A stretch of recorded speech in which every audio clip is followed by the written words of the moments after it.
Kenner Sandcrawler. A lot of people didn't have it. They said they don't even remember seeing it at the store. Well, that's because it could be deadly.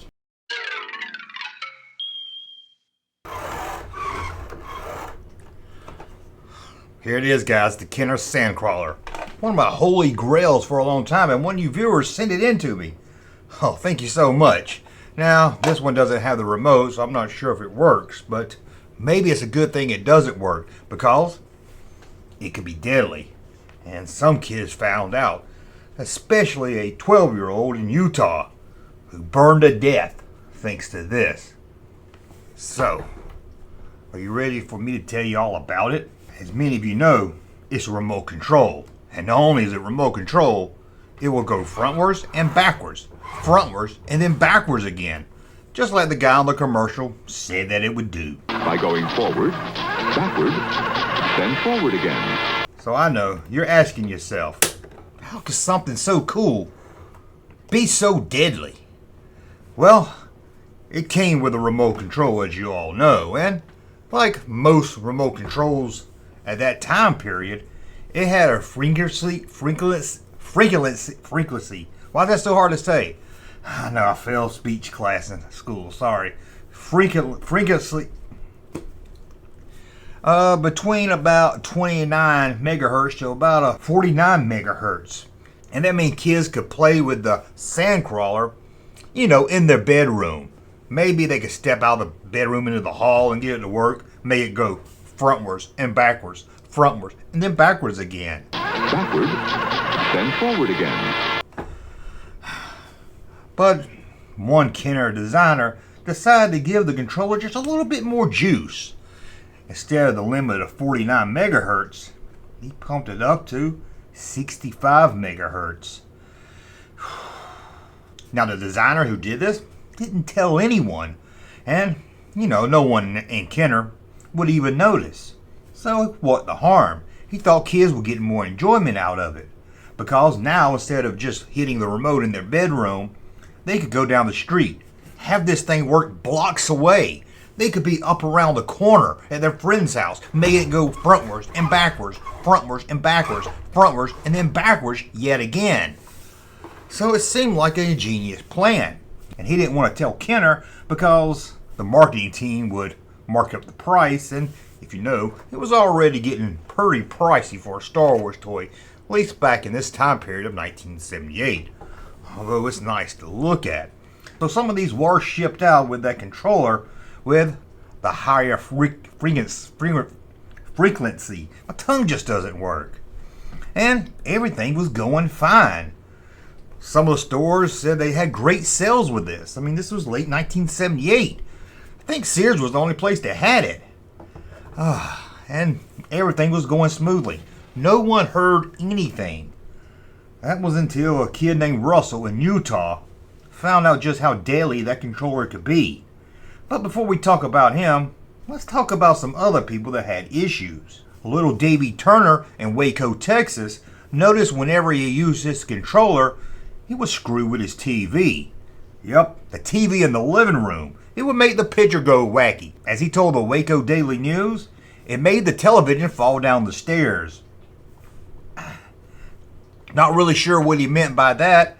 And then, sweet little 9-year-old Jeannie Cummings found out he interfered with her Mr. Microphone. Whenever she was blaring some Bee Gees tune into her Mr. Microphone to hear it over the radio, and her brother, Cammy Cummings, decided to play with his Sandcrawler, he would hit the button and it would interfere with the radio. They said they would get a bunch of static, and then the radio would just go out. Strange. But what about Russell from Utah? Well, he found out it was deadly. Now, this was made by Kenner, as you know, but there was another toy on the market, and this was by LJN. That's right, LJN made toys in the 70s. Did more than just video games and Temple of Doom figures. In the 70s, they made a Starsky and Hutch CB radio car. Now, we all know CB stands for Citizen Band Radio, but according to their box, they called it Children Band Radio. I don't know if this is the same thing as a regular CB. Just seems strange to give a toy to a kid where he could potentially talk to truckers, but it was the 70s. And it was his 12th birthday. He got the Sandcrawler and this Starsky and Hutch car. He played with the Sandcrawler, no problem. Hit the remote and everything, no problem. He played with his Starsky and Hutch police car. Again, no problem at all. But as he was playing with his CB radio car, he started to play with the Sandcrawler also. I guess in his mind he wanted to do some kind of crazy adventure where Starsky and Hutch was chasing down the Sandcrawler full of Jawas. Hey, I don't blame him. Sounds like a lot of fun. But that's where the tragedy starts. It seems when the remote control to the Sandcrawler interferes with the same frequency of the CB radio car, it causes that Starsky and Hutch car to excel in speed very fast. And it overheats the small engine inside, which will cause an explosion. And that's just what it did when it hit him on the ankle. And an autopsy report showed that not only did it hit him on the ankle and explode, he had broke his ankle bone. That's one fast Starsky and Hutch car. But when he hit his ankle, it exploded. And this caused his pants leg to catch on fire. There was no one in the room at the time, and I guess at school he didn't hear the roll when you catch on fire. They said that he ran to his bed, got under the covers, and the whole thing went up in flames. Glad I didn't see that. Luckily, the boy's room didn't burn all the way down, or his house, but sadly, little Russell passed away. His entire body was burned. His grandfather would say that his grandmother found the body, and it looked like someone ate a nuclear bomb. That sounds gruesome. This story appeared in the local paper and then got picked up on mainstream, and both toy companies was quick to blame each other. LJN said they had nothing to do with this. They didn't make the Sandcrawler. It's not on them. There was nothing they could do to fix this. Kenner, on the other hand, well, they were blaming a lot of people. They blamed LJN, saying they shouldn't even make a CB radio car, that it was just a stupid thing to make, and that they should make good toys like they do.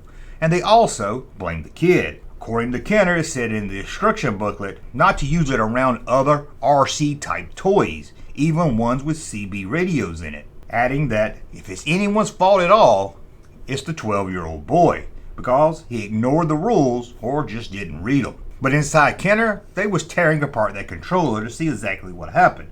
That's when they discovered that the frequency was higher than it was supposed to be.